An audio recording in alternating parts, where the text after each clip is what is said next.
Something really neat about Excel is that you can use it to do basic math problems: addition, subtraction, multiplication, and division. To do a math problem, you have to start off by typing the equal sign.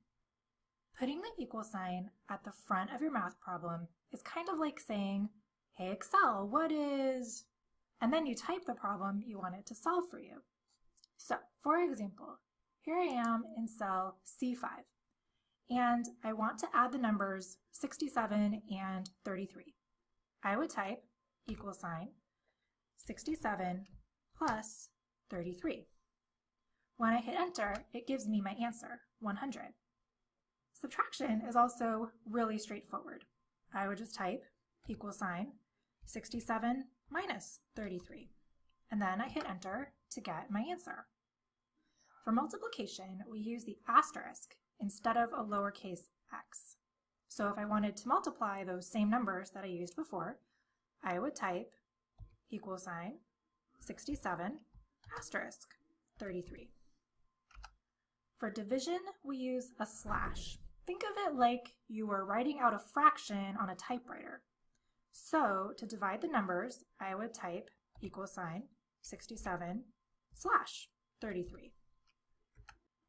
The answers in the first three examples were nice whole numbers, and now the answer to this division problem has a bunch of decimals. Maybe I don't want that many decimal places. I can tell Excel that I want there to be fewer decimals here, and it will do the rounding for me. I just have to go up to the ribbon and click on the decrease decimal button. Something really great about Microsoft Office programs is that you can hover over a button to find out what it is. So let's say I don't remember which button here was the decreased decimal one and which one was the increased decimal one. I can just hover over those buttons until I see which one it is that I need. So I'm going to click on the decreased decimal buttons a few times. Oops, I have to select the cell first. Then I click on that decreased decimal button a few times until I get 2.03. And even though the number has been rounded here, the data hasn't been erased. I can decide later that I actually need all those decimals, and I can use the increased decimal button to bring them all back, and then some. But for the sake of this math problem, I'm going to leave it at 2.03.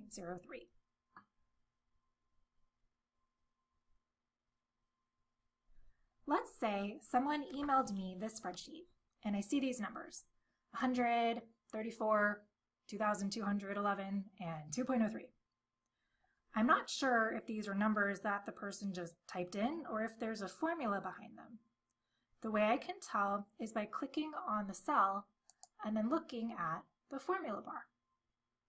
So if I click on the cell that has the number 34 in it, for example, and then I click on this formula bar that appears right below the ribbon, I can see that it has the number 34 in it because 34 is the answer to a formula that has been typed here in the cell. If I had just typed 34 straight into the cell, then it would say 34 up here in the formula bar.